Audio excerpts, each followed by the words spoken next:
To start with అండి ఈ ఎపిసోడ్లో స్పెషల్గా మనం గ్యాస్ ప్రాబ్లం గురించి మాట్లాడుకుందాం. గ్యాస్ ప్రాబ్లం అనేది చాలామంది రెగ్యులర్గా ఫేస్ చేస్తూ ఉన్నటువంటి ప్రాబ్లమే. గ్యాస్ వదలడం అనేది మధ్య మధ్యలో నలుగురిలో ఉన్నప్పుడు కాస్త ఇబ్బందిగా అనిపించవచ్చు. అండ్ బ్లోటింగ్, కడుపు ఎప్పుడు ఫుల్గా అనిపించడం, ఏమి తినాలనిపించకపోవడం. సో మేబీ ఇవాల్టి రేపటి మనకున్న స్ట్రెస్డ్ లైఫ్ స్టైల్ ఒక మేజర్ రోల్ ప్లే చేస్తున్నా సరే గ్యాస్ ప్రాబ్లమ్ని కనుక సరిగ్గా ట్రీట్ చేయకపోతే చాలా కాంప్లికేషన్స్ కూడా వస్తాయని విన్నాము. So you have to tell us అసలు గ్యాస్ ప్రాబ్లం అంటే ఏంటి సార్, ఎన్ని రకాలు ఉంటాయి and how do we overcome this? So గ్యాస్ట్రోఎంట్రాలజిస్ట్కి అంతా గ్యాస్ మయం లాగే ఉంటుందండి. రోజు ఉదయం నుంచి సాయంత్రం వరకు పేషెంట్స్ అందరూ గ్యాస్ గ్యాస్ గ్యాస్ అని వస్తారు.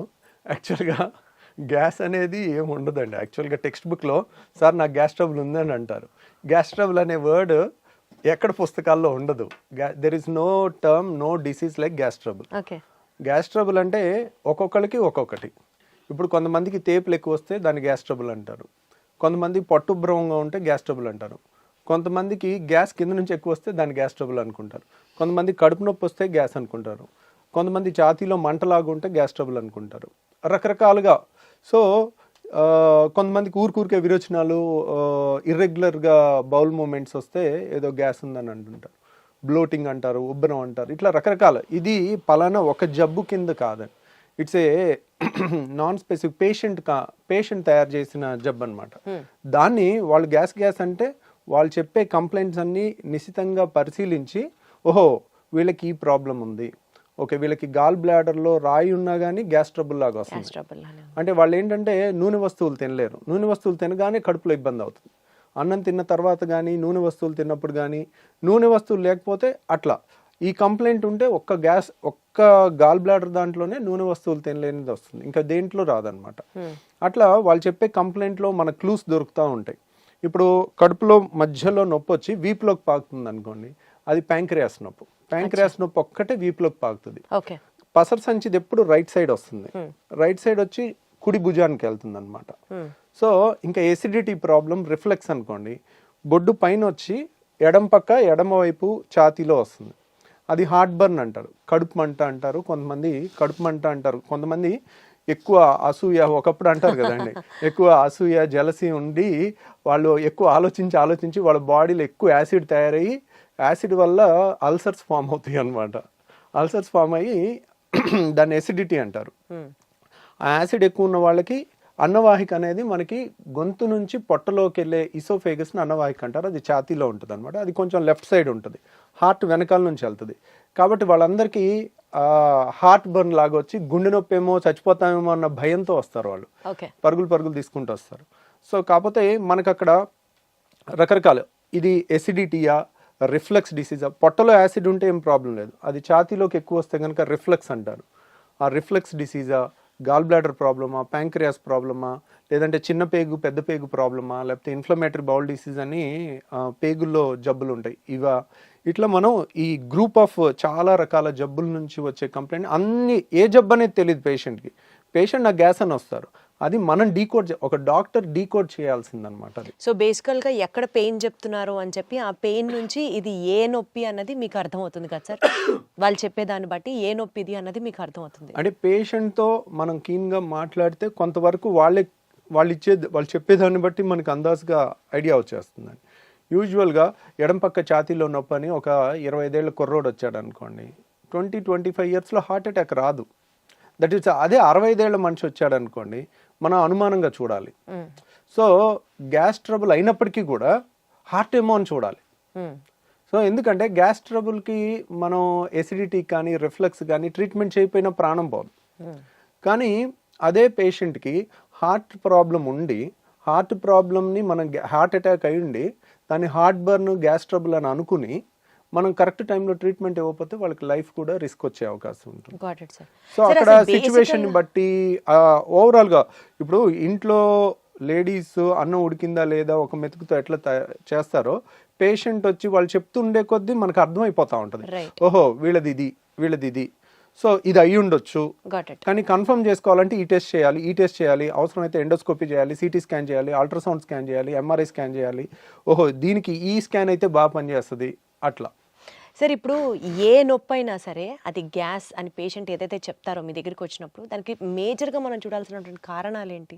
ఇప్పుడు ఒకప్పుడు మా చిన్నప్పుడు ఇంత మరి అవేర్నెస్ లేకపోవటం వలన అప్పుడు కూడా ఉన్నదో మనకు తెలియదు, కానీ ఇప్పుడైతే చాలా ఎక్కువ పేషెంట్స్ అయితే ఉంటున్నారండి.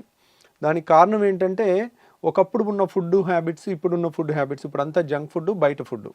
ఒకప్పుడు మనకి ఇంట్లో ఏది వండితే అదే తినేవాళ్ళం. ఇప్పుడు బయట ఫుడ్స్ చాలా చాలా చాలా ఎక్కువైపోయినాయి. ఇప్పుడు మన ఇంట్లో కూడా 2-3 పిల్లలు ఉంటే ఒక్కొక్కళ్ళు ఒక్కొక్క రెస్టారెంట్ని ఒక్కొక్క ఐటమ్ ఆర్డర్ పెట్టే పరిస్థితి ఉంది. ప్రతి ఇంట్లో కూడా ఇది ఉంది. ఇది ఎవరు ఇల్లు ఎక్సెప్షన్లా లేదు. తర్వాత డే బై డే అగ్రికల్చర్లో కూడా ప్రాఫిట్ ఓరియంటెడ్గా మనకి ఏమేమి పెస్టిసైడ్స్ కొడుతున్నారు, ఎంత మోతాదులో కొడుతున్నారు, దాని రెగ్యులేషన్ అనేది అంత ప్రాపర్గా లేదు. దానివల్ల వస్తుందా, దీనివల్ల వస్తుందా, ఇవన్నీ కూడా మోస్ట్ లైక్లీ ఇవన్నీ కారణాలు అయి ఉండొచ్చు. ఈ కారణాన్ని క్లియర్ కట్గా ఎస్టాబ్లిష్ చేయాలంటే చాలా పెద్ద రీసెర్చ్ చేయాలండి. అది గవర్నమెంట్ ఇనిషియేటివ్గా తీసుకుని పెద్ద స్టడీ, లక్షల మంది పేషెంట్ని స్టడీ చేయటం అనేది అంత ఈజీ కాదు. వాళ్ళు తీసుకున్న ప్రతి మోతాదులో ఏ ఏ పెస్టిసైడ్ ఎంత ఉంది అని టెస్ట్ చేయాలన్నా కానీ ఒక్కొక్క టెస్ట్కి మనకి 1000 ఖర్చు అవుతుంటుంది అనమాట. అవన్నీ ప్రూవ్ చేయాలంటే ఇట్స్ ఏ పబ్లిక్ ఇనిషియేటివ్. ప్రైవేట్గా ఒక డాక్టర్ కానీ ఒక ఇండివిజువల్ కానీ చేయగలిగింది కాదనమాట. ఇప్పుడు మన అమెరికాలో అయితే అలా నేషనల్ ఇన్స్టిట్యూట్ ఆఫ్ హెల్త్ అని ఉంటుంది. వాళ్ళు స్పాన్సర్ చేస్తారు. $1 మిలియన్ అట్లా రీసెర్చ్కి ఇస్తారు అనమాట. మన దగ్గర కూడా కొన్ని ఉన్నాయి, ICMR అని. అట్లా రీసెర్చ్ చేస్తే గానీ మనకి ఎందువల్ల అనేది ఈ గ్యాస్ ప్రాబ్లం వస్తుంది అన్నది తెలియట్లేదు అన్నట్టు. తెలియదు అంటే ఇదే కారణాలు. ఇదివరకు లేని ఇప్పుడు వచ్చినాయి కదండి. ఇప్పుడు ఇదివరకు ఇంత ఒబిసిటీ లేదు, ఇప్పుడు ఎందుకు వచ్చింది అంటే ఇప్పుడు ఇదివరకు 2 వీలర్స్ ఎన్ని ఉన్నాయి, ఇప్పుడు ఎన్ని ఉన్నాయి. నా స్కూల్కి నేను నడుచుకుంటూ వెళ్ళేవాడిని. ఇప్పుడు మా పిల్లలు కార్లో దిగి కార్లో వెళ్తున్నారు. సో ఇప్పుడు ఎన్ని 2 వీలర్స్ ఉన్నాయి, అప్పుడు ఎన్ని లక్షలు ఉన్నాయి, ఇప్పుడు ఎన్ని కోట్లు ఉన్నాయి. రైట్. సో ఎన్ని లిఫ్ట్లు ఉన్నాయి, అప్పుడు మారుతున్న లైఫ్ స్టైల్ దీనికి మెయిన్ కారణం అన్నట్టుగా అర్థం చేసుకోవాలి మనం. అటు ఒబిసిటీకైనా, పెరుగుతున్న గ్యాస్ సమస్యలకైనా, పెరుగుతున్న క్యాన్సర్లకైనా కూడా మోస్ట్లీ మన పర్యావరణం మారటం కానీ అన్నీ కూడా కారణం అనమాట. సరే ఇప్పుడు ఈ గ్యాస్ ట్రబుల్కి అయితే మనం ఇట్లా జనరలైజ్డ్గా మాట్లాడుకుంటున్నాం. ప్రత్యేకంగా ఇందాక మీరు ఒక మాట అన్నారు, యాసిడ్ రిఫ్లెక్స్ అని. అంటే పొట్టలో ఉండాల్సిన యాసిడ్ పైకి తంతు ఉంటే అది యాసిడ్ రిఫ్లెక్స్ అని. అది కూడా ఎక్కువగా వింటున్నాం. అది కూడా ఒకలాంటి గ్యాస్ ప్రాబ్లమే అంటారా? దాని గురించి ఏమైనా డీటెయిల్గా మాట్లాడుకుందాం. అంటే చాలా మందికి అండి ఎసిడిటీ అంటే 2 రకాలు. ఒకటి పొట్టలో యాసిడ్ ఎక్కువ తయారవటం, టెన్షను, ఇర్రెగ్యులర్ ఫుడ్ హ్యాబిట్స్, ఆలోచన ఎక్కువ ఉండటం, సో పని ఒత్తిడి ఎక్కువ ఉండటం వల్ల బాడీలో యాసిడ్ ఎక్కువ తయారవుతుంది. ఎప్పుడైతే యాసిడ్ ఎక్కువ తయారవుతుందో మనకి కడుపులో మంట వస్తుంది, వాళ్ళకి బొడ్డు పై భాగంలో మంటలాగా వస్తుంది. సో ఆ మంట అనేది ఎప్పుడైతే పొట్టలో పై భాగంలో మంట వస్తుందో అది ఒక రకమైన ఎసిడిటీ. దానికి సింపుల్గా యాసిడ్ తగ్గించే యాంటాసిడ్ మందులు కానీ, కొత్తగా వచ్చిన PPIs కానీ, అంటే ప్యాంటోప్రజోల్, రాబిప్రజోల్, ఒమిప్రజోల్, ఇసోమిప్రజోల్ అంటే రకరకాల ఏది వేసినా కానీ చాలా రిలీఫ్ వచ్చేస్తుంది. తర్వాత రెండోది ఏంటంటే మనకి డైలీ మన నోట్లో ఉమ్ము ఉంటుంది, దాని pH 7.4 ఉంటుంది. మన స్టమక్లో హైడ్రోక్లోరిక్ యాసిడ్ ఉంటుంది, అది కాన్సన్ట్రేటెడ్గానే ఉంటుంది. అంటే దాని pH వచ్చేసి 2 ఉంటుంది, <2, 1.5 to 2. అంటే వెరీ ఎసిడిక్ ఎన్వైర్న్మెంట్. ఎందుకు మన ఫుడ్ను అంతా డైజెస్ట్ చేయడానికి కానీ, అది ఆ యాసిడ్ ఎన్వైర్న్మెంట్ వచ్చిన క్రిముల్ని, అనవసరమైన క్రిముల్ని చంపడానికి కానీ అదొక ప్రొటెక్టివ్ మెకానిజం, డైజెషన్కి కానీ హెల్ప్ అవుతుంది అనమాట. సో ఈ యాసిడ్ అనేది పొట్టలో ఉండటం సహజ గుణం. కాబట్టి పొట్టలో ఎంత యాసిడ్ ఉన్నా మనకి ఇబ్బంది అయ్యదు. ఎందుకంటే పొట్ట గోడలో స్టమక్ వాల్లో యాసిడ్ని తట్టుకునే శక్తి ఉన్న వాళ్ళని ఆల్రెడీ మన బాడీ తయారు చేసుకుంది. ఇప్పుడు చూడండి, మన అరికాళ్ళు అనేది మందంగా ఉంటాయి. అరికాళ్ళ మీద నడిచినా మనకి అవి మందంగా ఉండటం వల్ల అది అడాప్ట్ అయి ఉంటుంది అనమాట, మనకి ఏ ఇబ్బంది ఉండదు. అంతే బరువు మన చేతి మీద, కాలు మీద, వేరే చర్మం మీద పెడితే ఆ చర్మం ఊడిపోద్ది. ఎందుకు? ఇట్ ఈస్ నాట్, దానికి తయారవ్వలేదు. నడవటానికి అరికాలు తయారైంది. అలాగే యాసిడ్ని తట్టుకోవటానికి మన స్టమక్ వాల్ తయారైంది అనమాట. జీర్ణాశయం యొక్క ఎక్కడైతే యాసిడ్ ఉంటుందో ఆ లోపల పొర యాసిడ్ని తట్టుకునే విధంగా తయారైంది. కానీ మన అన్నవాహిక, ఇసోఫేగస్, ఇక్కడ నుంచి ఇక్కడ వరకు ఉన్న ఇసోఫేగస్ మాత్రం అది యాసిడ్కి తట్టుకునేటట్టు తయారవ్వలేదు. కాబట్టి పొట్టలో యాసిడ్ ఉంటే కొంచెం కడుపు మంట వస్తుంది, చాలా ఈజీగా ట్రీట్ చేయొచ్చు మనం. వాళ్ళకి గ్యాస్ ట్యాబ్లెట్ ఇస్తారు, కొన్ని యాంటాసిడ్ ఇస్తారు, తగ్గిపోతుంది, they will be very happy. కానీ ఈ పొట్టలో ఉండాల్సిన యాసిడ్ ఇక్కడ వాల్వ్ ఉంటుంది, ఛాతీకి పొట్టకి ఛాతీకి మధ్యలో ఒక వాల్వ్ ఉంటుంది, దాన్ని హయాటస్ అంటారు. ఆ హయాటస్లో వెడల్పుగా ఉండి వాల్వ్ లూజ్గా ఉంటే దాన్ని హయాటస్ హెర్నియా అంటారు. చాలామందికి ఎండోస్కోపీ రిపోర్ట్ చూస్తే లాక్స్ ఎలియస్ అంటారు. లాక్స్ ఎలియస్ అంటే లోవర్ ఇసోఫేజియల్ స్ఫింక్టర్, ఇసోఫేగస్ అంటే అన్నవాహికలో ఇక్కడ ఒక కంట్రోల్ ఉంటుంది, అప్పర్ ఇసోఫేజియల్ స్ఫింక్టర్ అని. ఇక్కడేమో లోవర్ ఇసోఫేజియల్ స్ఫింక్టర్.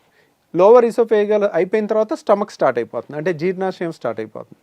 సో ఇక్కడ వాళ్ళు లూజ్గా ఉంటే కనుక దాన్ని లాక్స్ ఎలియస్ అంటారు, లోవర్ ఇసోఫేజియల్ స్ఫింక్టర్. లేదంటే అక్కడ లూజ్గా ఉండటం వల్ల హైటస్ హెర్నియా అంటారు. గ్రేడ్ 1, గ్రేడ్ 2, గ్రేడ్ 3, గ్రేడ్ 4 ఉంటుంది. గ్రేడ్ 4 అంటే ఇంత వెడల్పుగా ఉంటుంది అక్కడ. అంటే ఏంటి, ఇప్పుడు ఇక్కడ ఎప్పుడైతే వాల్వ్ చాలా గ్రేడ్ 4 లూజ్గా ఉంటుందో పొట్టలో ఉన్న యాసిడ్ అంతా ఊరికే పైకి వస్తూ ఉంటుంది. పొట్ట అనేది జీర్ణాశయం అనేది మనం ఫుల్గా తిన్న తర్వాత అది గ్రైండర్ ఆన్ అయినట్టు ఆన్ అవుతుంది.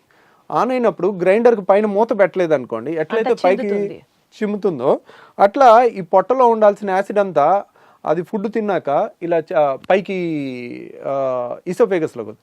ఇసోఫేగస్ గోడ ఏమైంది, మన అన్నవాహిక గోడ అనేది యాసిడ్ని తట్టుకోవటానికి తయారవ్వాల, కాబట్టి అది విపరీతమైన మంట వస్తుంది, దాన్ని హార్ట్ బర్న్ అంటారు.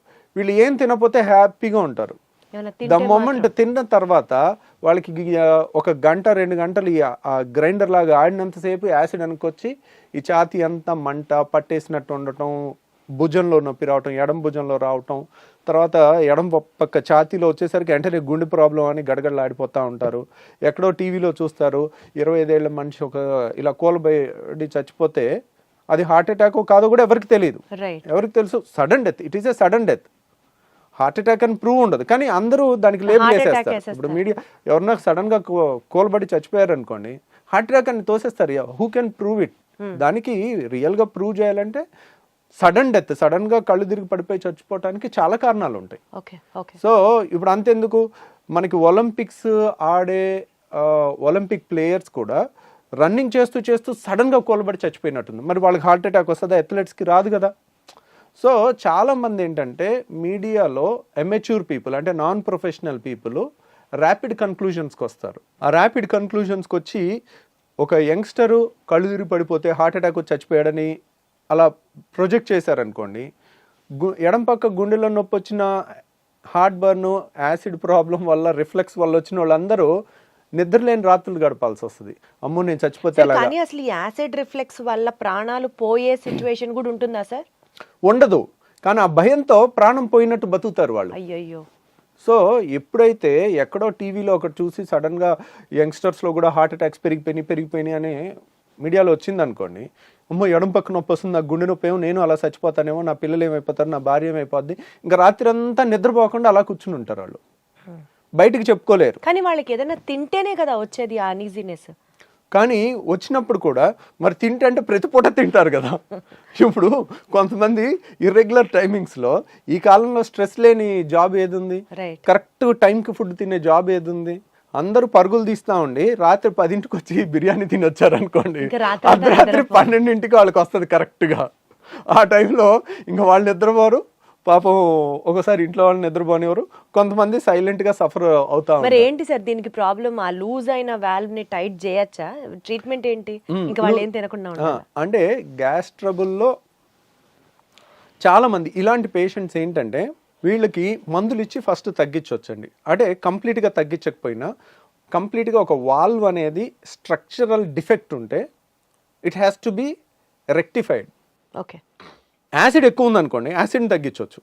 ఇక్కడ యాసిడ్ ఎక్కువ ఉండటం ప్రాబ్లం కాదు, నార్మల్ ఉండాల్సిన యాసిడే ఉంది, కానీ పొట్టలో ఉండాల్సిన ఛాతీలోకి వస్తుంది. రైట్. సో అక్కడ లూజ్గా ఉన్న వాల్వ్ని సో ఏదో విధంగా టైట్ చేసుకోవాలి. ఆ టైట్ చేసుకునే ముందు మనకి కొన్ని జాగ్రత్తలతో తగ్గించవచ్చు. ఆ జాగ్రత్తలు ఏంటంటే రిఫ్లెక్స్ కేర్ అంటారు దాన్ని. దాంట్లో ఏంటంటే ఒకేసారి కడుపు నిండా తినటం అనేది పెట్టుకోకూడదు. కడుపు నిండా తింటే ఏంటంటే ఈ ఛాతీలోకి ఎక్కువ వెనక్కి రావటం అనేది ఎక్కువ ఉంటుంది. ఇప్పుడు 4 ఇడ్లీలు 5 ఇడ్లీలు పడుతున్నాయి అనుకోండి, వాళ్ళు 2 మించి తినకూడదు. ఒకసారి కరెక్ట్గా 1.5 గంట ఆగి మళ్ళీ 2 తీసుకోవాలి, మళ్ళీ 1.5 2 గంటలు ఆగి మళ్ళీ 2 తీసుకోవాలి. ఇంకా దానికి నామోషి పడకూడదు, బాక్స్లో పెట్టేసుకోవాలి, ఎక్కడైనా ఒక 5 నిమిషాలు బ్రేక్ తీసుకోవాలి, పనిలో అయినా టక్ తినేసి అట్లా తెలివిగా చేసుకుంటే కనుక ఒకేసారి ఎక్కువ ఫుడ్ లేకపోతే ఎక్కువ వెనక్కి రాదు, ఎక్కువ యాసిడ్ తయారవదు, ఎక్కువ వెనక్కి వాళ్ళకి రాదు, కూడా అంత అన్ఈజీనెస్ ఉండదు అప్పుడు పాపం. ఉండదు. అది ఒకటి. తర్వాత చాలా మంది చేసేది ఏంటంటే చక్కగా 4 ఇడ్లీలో 5 ఇడ్లీలో లేదంటే 3-4 దోశలో తినేసి గ్లాసు నీళ్లు 2 గ్లాసు నీళ్లు తాగుతారు. తాగితే ఇంకా ఎక్కువ వెనక్కి వచ్చేస్తుంది. ఓకే. సో వీళ్ళు ఎప్పుడు కూడా నీళ్లు తిన్న తర్వాత తాగకూడదు, మనకి నీళ్లు తాగాలి. ఒక 4 గ్లాసులైనా ముందు తాగేసేయండి, నీళ్ళు ఎప్పటికప్పుడు దిగిపోతాయి, నీళ్ళ వల్ల యాసిడ్ ఎక్కువ తయారవదు, వెనక్కి వచ్చినా అంత ఇబ్బంది ఉండదు, అంత ఎక్కువ కూడా రాదు, ఎప్పటికప్పుడు తొందరగా వెళ్ళిపోద్ది నీళ్ళు అనేది. సో నీళ్ళంతా తాగేసిన తర్వాత ఒక 10 నిమిషాల తర్వాత అప్పుడు ఫుడ్ తిన్నారనుకోండి, ఫుడ్ తిన్నాక నీళ్ళు తాగలేదనుకోండి, వెనక్కి వచ్చేది తక్కువ ఉంటుంది అన్నమాట. స్టమక్ మొత్తం నిండిపోదు. అంటే ఫుడ్తో సగం నిండిపోయి సగంతో నీళ్ళతో ఉంటే ఆ గ్రైండర్ ఆన్ అవగానే సప్పని పైకి కొట్టేస్తుంది. సో ఇలా రిఫ్లెక్స్ కేర్ అని ప్లస్ యాసిడ్ తగ్గించే టాబ్లెట్స్ కొన్ని వేసుకుంటే కూడా చాలా రిలీఫ్ వస్తుంది వాళ్ళకి. ఓకే. సో ఇలా మందులతో 90% క్యూర్ చేయొచ్చు. వండర్ఫుల్. కానీ ఒక 10% మాత్రం ఇంకా తిరుగుతూనే ఉంటారు. ఒక డాక్టర్ దగ్గరికి వెళ్తారు, మందులు ఇస్తారు, తగ్గదు, ఇంకో డాక్టర్ దగ్గరికి వెళ్తారు, మందులు ఇస్తారు, తగ్గదు. అక్కడ స్ట్రక్చరల్ ప్రాబ్లమ్ని అలా 10% వాళ్ళకి మనం లేటెస్ట్గా ఒక టెస్ట్ వచ్చిందండి, దాన్ని 24 hour pH స్టడీ అంటారు. అంటే 24 గంటలు మనం హాస్పిటల్లో ఉంచి ఒక మెషిన్కి బెల్ట్ దగ్గర పెట్టేస్తాం, బెల్ట్ దగ్గర పెట్టేసి సన్న దారం లాంటిది ముక్కులోంచి స్టమక్ వరకు పంపిస్తే దాని మీద pH సెన్సార్స్ ఉంటాయి.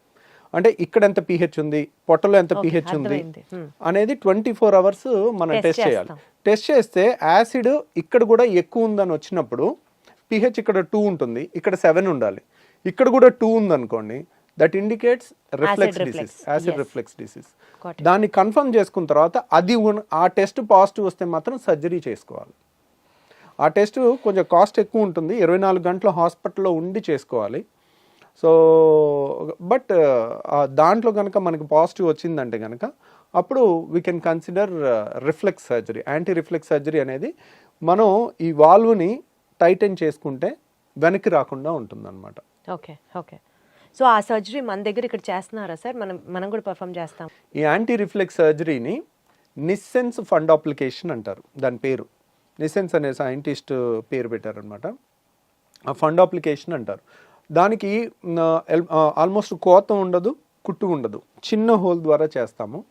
ఒక 20 minutes to 30 minutesలో అయిపోతుంది.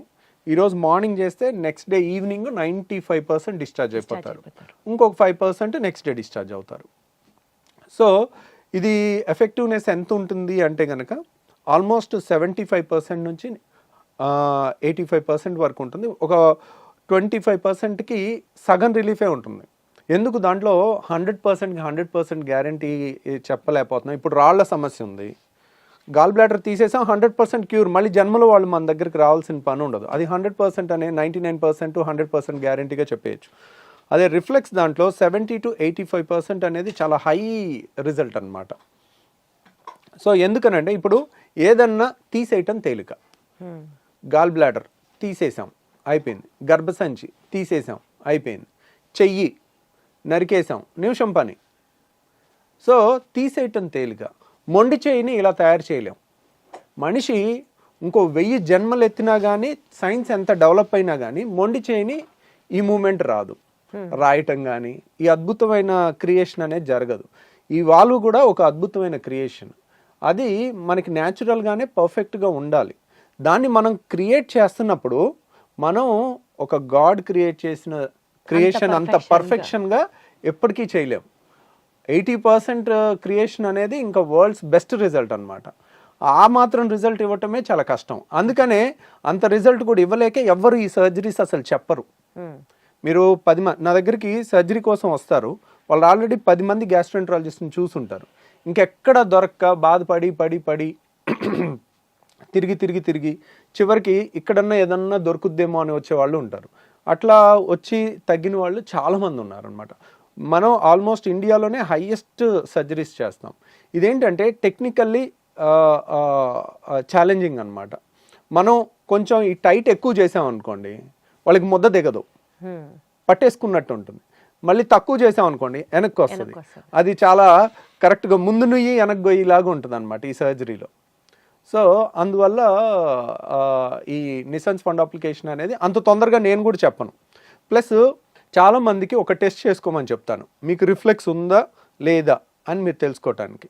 ఇప్పుడు సపోజ్ సార్ ఊరికే వెనక్కి వస్తుంది సార్, తిన్న తర్వాత ఇబ్బంది అవుతుంది సార్, ఛాతీ మండుతుంది, గొంతులోకి వస్తుంది, తేపులు వస్తుంది, మెతుకులు వస్తున్నాయి, ఊరికే. కొంతమందికి ఏంటంటే రాత్రి 10ంటికి తిని పడుకుంటారు, పడుకున్న తర్వాత వెంటనే నిద్రపోతారు, పేగులు కదులుతూ ఉంటాయి, కదులుతున్నప్పుడు ఈ వాల్వ్ లూజ్గా ఉంటుంది, అది ఒక్కసారి ఇలా గ్రైండర్ లాగా మధ్యలో ఒక్కసారి ఆన్ అయినప్పుడు టక్కున బుడుకు బుడుకుమని గొంతులోకి వచ్చేస్తాయి, వాటర్ వచ్చేస్తాయి. వాళ్ళు నిద్రపోయి ఉంటారు. మనిషి సోయిలో ఉంటే వెంటనే ఆ వాటర్ని మళ్ళీ మింగేయటమో ఊసేయటమో చేస్తారు. ఇంతే వస్తుంది, కొద్దిగా ఒక గుక్కంత వస్తుంది. వాళ్ళు నిద్రపోయి ఉండేసరికి అది పొలమారుద్ది, దగ్గిలేస్తారు నిద్రలో పొలమారి. సో ఇది ఒక లక్షణం అనమాట రిఫ్లెక్స్కి. ఇంకొకటి ఏంటంటే కడుపు నిండా తినేసి ఏ మనిషి అయినా, సపోజ్ ఒక 20 ఏళ్ళ కుర్రోడో 30 ఏళ్ళ పర్సన్ మన దగ్గరికి ఈ కంప్లైంట్స్తో వచ్చినప్పుడు, కడుపు నిండా 4-5 ఇడ్లీలు అందరూ మీ ఫ్రెండ్స్ అంతా ఎలా తింటారో అలా నువ్వు తిని ముందు కొంగు, ఓకే, ముందు కొంగి కాళ్ళతో చేతులతో కాళ్ళు పట్టుకోవటానికి ట్రై చేయి. అప్పుడు ఏమవుతుంది, నువ్వు ఎప్పుడైతే ముందు కొంగుతావో ఈ ప్రెషర్ పెరుగుతుంది. మనం ఇలా ముందు కొంగగానే పొట్టని స్క్వీజ్ చేస్తాం, పొట్టలో ప్రెషర్ పెరుగుతుంది. ఈ వాల్వ్ లూజ్ ఉందనుకోండి, వాళ్ళు ఆపలేరు, టక్కున గొంతులోకి వచ్చేస్తుంది. సో ఈ టెస్ట్ అనేది ఎక్కడ పుస్తకాల్లో లేదండి, ఇది ప్రాక్టికల్ అండ్ కామన్ సెన్స్. ఈ టెస్ట్ అనేది మోస్ట్ వాల్యుబుల్ థింగ్. ఎందుకంటే 10 మంది చేస్తుంది మీ ఫ్రెండ్స్, మీరు చేయలేకపోయారంటే దాని అర్థం ఏంటి, ఇక్కడ రిఫ్లెక్స్ ఉంది, వాల్వ్ తేడా ఉంది, దాన్ని సరి చేసుకోవాలి. సో బేసికల్గా లైఫ్ స్టైల్తో మీరు చెప్పినటువంటి తక్కువ మోతాదులో తినడం, గ్యాప్లు ఇచ్చుకుంటూ తినడం, ఇలా చేసుకుంటూ టాబ్లెట్స్ కొన్ని మీరు సజెస్ట్ చేసిన వాడడం ఒక పద్ధతి. అండ్ ఇంకా కాంట్ బట్ అనుకున్నప్పుడు there is also surgery option which is only 80 to 85% accurate. దీన్ని మనం ఇంకా కంప్లీట్గా ప్రివెంట్ చేయడం అన్నది ఇంకా మన చేతిలో లేదు కదా సార్, బికాజ్ అది స్ట్రక్చరల్గా వచ్చినటువంటి చేంజ్ కాబట్టి. సో దాన్ని మనం ప్రివెంట్ చేయలేము. The best thing they can do is మీలాంటి ఒక బెస్ట్ గ్యాస్ట్రెంట్రాలజిస్ట్ని సజెస్ట్ చేయడమే, కలవడమే, మీతో మాట్లాడడమే. సో విన్నారు కదండి, గ్యాస్ ప్రాబ్లం అనేది మనం లైట్గా తీసుకోవడానికి ఏమాత్రం లేదు. ఈ రిఫ్లెక్స్ అనేది కనుక ఇందాక సార్ చెప్పినట్లుగా ఒక 2-3 టెస్టులు మనకి మనమే చేసుకోవచ్చు, హాస్పిటల్లో అడ్మిట్ అయ్యి చేసుకోవాల్సిన కాదు. ఇలాంటివి గమనించుకుంటూ ఎప్పటికప్పుడు మనకు ఆ రిఫ్లెక్స్ సమస్య ఉందా, మేబీ దీనివల్ల ఇంత ఇబ్బంది పడుతున్నామా అన్న ఒక మినిమం అండర్స్టాండింగ్తో డాక్టర్ని కలవడం చాలా చాలా చాలా అవసరం. Thank you so much sir. Thank you అండి.